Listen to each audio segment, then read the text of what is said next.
Halo teman-teman, gue Fajar, kembali lagi di channel Bapak Oto, channel otomotifnya Bapak-Bapak.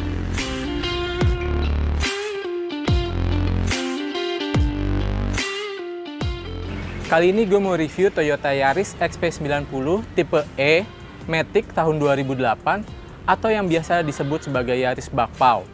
Karena bentuknya membulat seperti bakpao. Sekaligus gue mau kasih lihat apa aja sih bedanya dengan tipe J, tipe S Limited, dan tipe TRD Sportivo.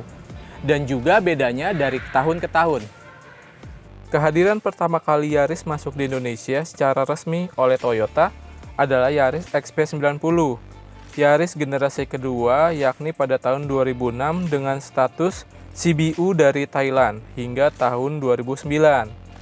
Yaris ini hadir dengan 4 varian, yakni tipe E manual, E Matic, S Matic, dan S Limited Matic.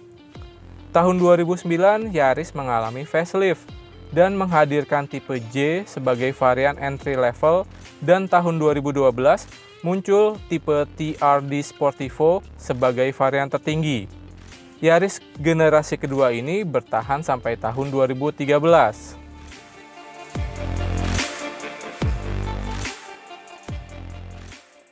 Oke, tipe E ini merupakan tipe menengah dari Yaris.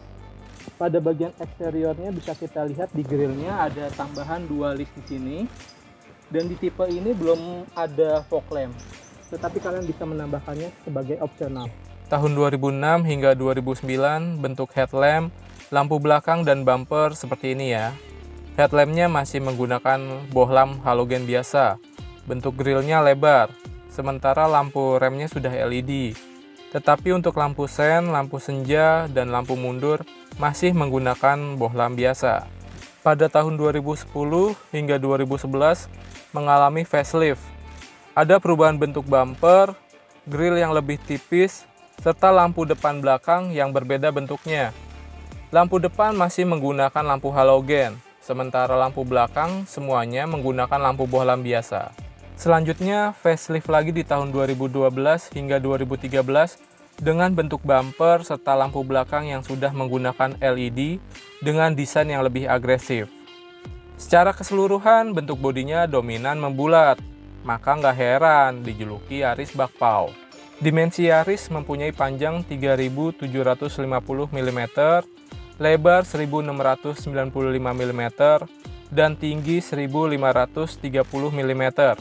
Sementara wheelbase-nya 2.460 mm dan ground clearance-nya mencapai 140 mm.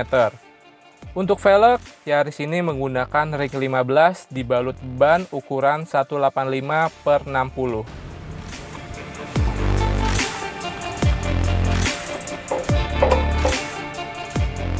Selanjutnya kita lihat bagian mesin.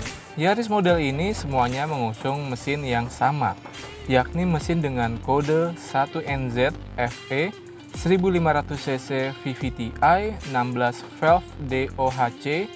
Tenaga maksimum di atas kertas mencapai 107 horsepower pada 6000 rpm dengan torsi maksimum 142 Nm pada 4200 rpm. Oke, sekarang kita lihat bagian interiornya. Di bagian interior, desainnya unik. Beda dari pesaing-pesaingnya.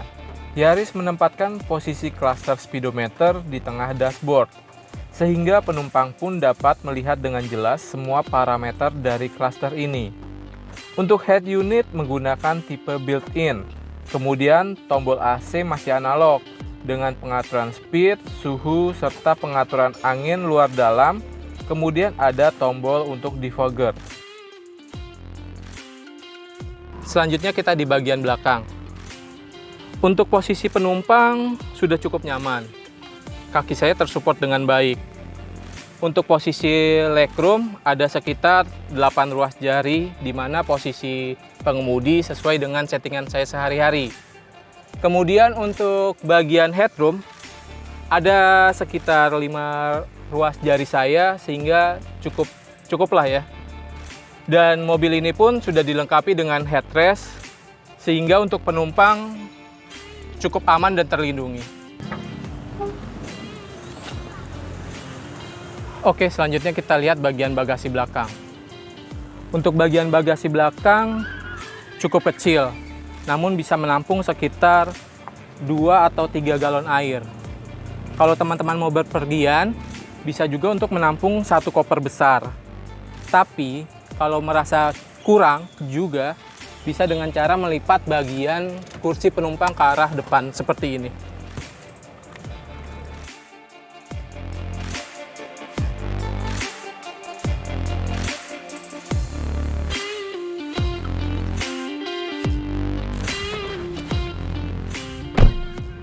Oke, selanjutnya kita langsung test drive aja gimana rasanya berkendara dengan si kecil bandel ini.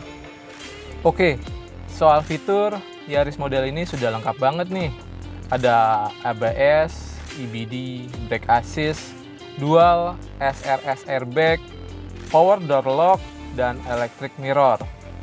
Serta khusus untuk varian S Limited sudah dilengkapi dengan start atau stop button, dan steering wheel audio, dan juga electric folding mirror. Cuma karena yang ini tipe E, jadi belum ada. Untuk radius putarnya cukup pendek ya, jadi nggak khawatir kalau harus putar balik di jalan sempit. Untuk pengereman, Yaris ini terbilang cukup baik, halus saat stop and go, dan pakem saat rem mendadak. Untuk tarikan mesin udah nggak diragukan lagi deh. Mesin 1 NZFE 1500 cc VVTi DOHC dipasang ke bodi kecil Yaris ini sih jadi kerasa banget tenaganya. Untuk konsumsi BBM-nya sendiri juga sudah cukup efisien, tapi nggak irit-irit banget. Untuk rute dalam kota itu mencapai 1:11,3 km per liter, sementara rute luar kota itu 1:13 km per liter. Berikut estimasi biaya perawatan dan biaya pajak Yaris Bapau.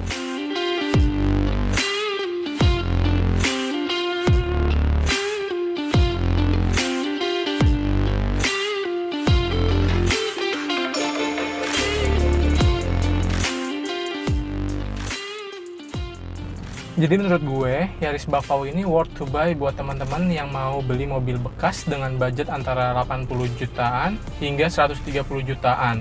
Perawatannya juga nggak ribet, mesinnya terkenal bandel, cocok untuk dipakai lama, terutama bagi teman-teman dengan aktivitas harian dalam kota.